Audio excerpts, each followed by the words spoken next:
कोई भी बिजनेस साम्राज्य 1-2 साल में खड़ा नहीं होता, बल्कि इसे फलने फूलने में दस के बीत जाती हैं। वैसे भी किसी बिजनेस को खड़ा करना जितना मुश्किल है, उससे कहीं ज़्यादा मुश्किल है उसे कामयाबी की ऊंचाइयों तक बनाए रखना। आज हम बात करेंगे कुछ ऐसे ही बिजनेस ब्रांड्स की जो आज़ादी के पहले शुरू हुए और आज भी अपना विश्वास लोगों के बीच बनाए हुए हैं। तो चलिए जानते हैं उन ब्रांड्स के बारे में जो आज़ादी से पहले शुरू हुए और खड़ा कर लिया अरबों का साम्राज्य। वीडियो स्टार्ट करने से पहले एक छोटी सी रिक्वेस्ट है, वीडियो को पूरा देखना और आपको थोड़ी सी भी जानकारी इस वीडियो के माध्यम से मिली हो तो वीडियो को लाइक और चैनल को सब्सक्राइब करना ना भूलना। 1945 में शुरू हुई इस कंपनी का शुरुआती नाम महिंद्रा एंड मोहम्मद था। इस कंपनी को दो भाइयों जगदीश चंद्र महिंद्रा और कैलाश चंद्र महिंद्रा ने अपने साथी मलिक गुलाम मोहम्मद के साथ मिलकर शुरू किया था। महिंद्रा भाइयों ने मलिक गुलाम मोहम्मद के साथ मिलकर M&M को देश की बेहतरीन स्टील कंपनी बनाने के बारे में सोचा था, लेकिन देश के बंटवारे के बाद उनके इस सपने को एक बड़ा झटका लगा। 15 अगस्त 1947 को देश के बंटवारे के साथ ही देश के साथ कंपनी के हिंदू मुसलमान दोस्त भी बढ़ गए। पाकिस्तान बनने के साथ ही मलिक गुलाम मोहम्मद ने पाकिस्तान चले गए और वहाँ के पहले वित्त मंत्री और फिर पाकिस्तान के तीसरे गवर्नर जनरल बने। मुश्किल तो थी, लेकिन इसके बावजूद महिंद्रा बंधुओं ने अपनी हिम्मत बनाए रखी और कंपनी को आगे बढ़ाने का फैसला किया। आज महिंद्रा एंड महिंद्रा ग्रुप की कुल संपत्ति 22 बिलियन है। आज इस कंपनी के चेयरमैन आनंद महिंद्रा हैं और उनका कारोबार आज के समय में 100 देशों में फैला हुआ है। ये बात कम ही लोग जानते होंगे कि इटालियन बिजनेसमैन फेलिस बिस्लेरी द्वारा शुरू की गई कंपनी बिस्लेरी शुरुआत में मलेरिया की दवा बेचने वाली कंपनी थी। 1921 में जब फेलिस का निधन हुआ तो कंपनी को उनके फैमिली डॉक्टर रोजिज ने खरीद लिया। फिर उन्होंने अपने वकील के दोस्त के बेटे खुसरू संतुक के साथ इस कंपनी को एक नए आइडिया के साथ शुरू करने का फैसला किया। ये आइडिया पानी के बिजनेस का था। 1965 में इसका पहला प्लांट मुंबई के थाने इलाके में स्थापित किया गया। उस वक्त पानी के अलावा सोडा को एक पैक्ड बोतल में मार्केट में उतारने वाली कंपनी बिस्लेरी ही थी। शुरू में इसकी पहुंच सिर्फ अमीरों तक ही थी, जो बाद में धीरे धीरे आम जनता तक बढ़ती चली गई। इसके बाद पार्ले कंपनी के कर्ता धर्ता चौहान ब्रदर्स ने इसकी कमान अपने हाथों में ले ली और उन्होंने इसकी पैकेजिंग में कुछ बदलाव किए और बस फिर इसकी पॉपुलैरिटी की गाड़ी चल पड़ी।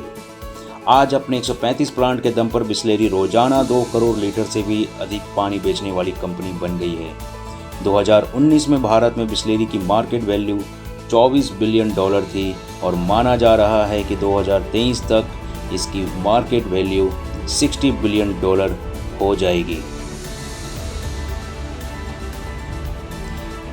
सन 1925 में गुजरात के भावनगर जिले के महुआ नामक कस्बे में जन्मे बलवंत पारेख एक सामान्य परिवार से संबंध रखते थे।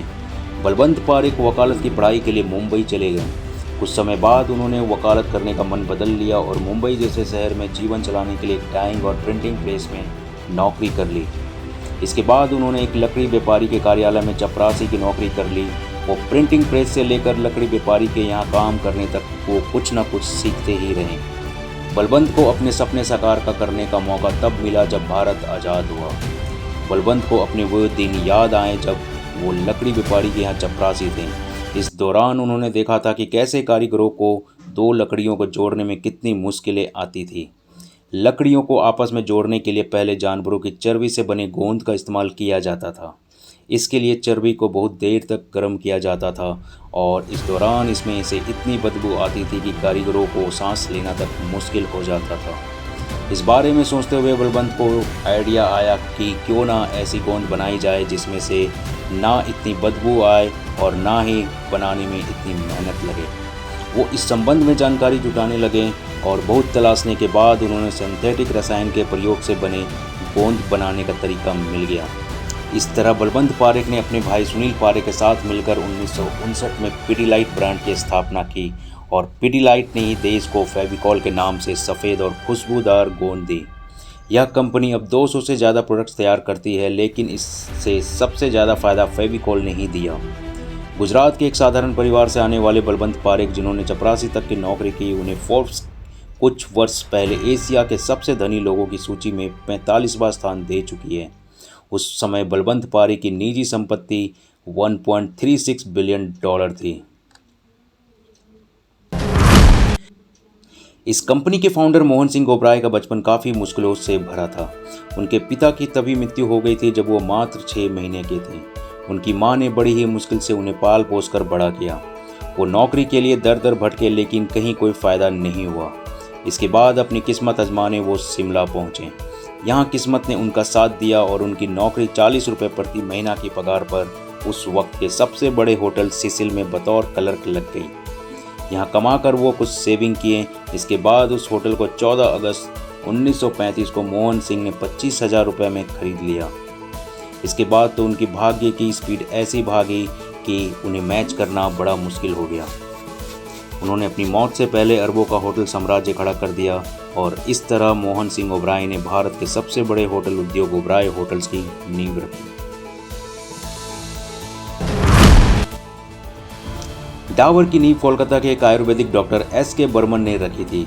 उनके पास आयुर्वेद का काफ़ी ज्ञान था। उन्होंने हैजा और मलेरिया को मात देने के लिए कई दवाइयाँ भी बनाई थी। इसके बाद साल 1884 में डॉक्टर बर्मन ने आयुर्वेदिक हेल्थ केयर प्रोडक्ट्स बनाने के बारे में सोचा और इसकी शुरुआत की। डॉक्टर बर्मन अपने नाम से डॉक्टर का डा और बर्मन का बर लेकर इस ब्रांड को नया नाम दिया डाबर। डॉक्टर साहब कहाँ जानते थे कि उनके द्वारा रखा गया ये नाम एक दिन पूरे देश ही नहीं बल्कि पूरी दुनिया में अपना नाम करेगा। हाथ से ही जड़ी बूटियाँ कूटकर अपने उत्पाद बनाने वाले डॉक्टर बर्मन के प्रोडक्ट्स 1896 तक इतने लोकप्रिय हो गए कि उन्हें एक फैक्ट्री लगानी पड़ी। डाबर सफलता की सीढ़ियाँ चढ़ ही रहा था कि तभी डॉक्टर बर्मन का निधन हो गया। उनकी कंपनी का सारा जिम्मा डॉक्टर बर्मन की अगली पीढ़ी पर आ गया और उन्होंने अपनी इस जिम्मेदारी को भी बखूबी समझा। कोलकाता की तंग गलियों में शुरू हुआ डाबर का सफ़र 1972 में दिल्ली के साहिबाबाद की विशाल फैक्ट्री रिसर्च और डेवलपमेंट सेंटर तक पहुंच चुका था। आज के समय में बर्मन परिवार की टोटल नेटवर्थ 11.8 बिलियन डॉलर हो गई है। मुझे उम्मीद है इनकी लाइफ स्टोरी ने हमें अपने लाइफ में कुछ कर गुजरने की एक नई सोच जरूर दे दी है। तो दोस्तों, कोई भी काम छोटा या बड़ा नहीं होता, बस हमारी सोच बड़ी होनी चाहिए। और बुजुर्गों ने भी सही कहा है कि कोशिश करने वालों की कभी हार नहीं होती। दोस्तों, अगर आप मेरी वीडियो को मिस नहीं करना चाहते हैं तो चैनल को अभी सब्सक्राइब कर लीजिए, क्योंकि ऐसे ही मोटिवेशनल अमेजिंग फैक्ट्स मैं अपने चैनल पर लाता रहता हूँ। मिलते हैं जल्दी एक और नए इंटरेस्टिंग फैक्ट्स के साथ।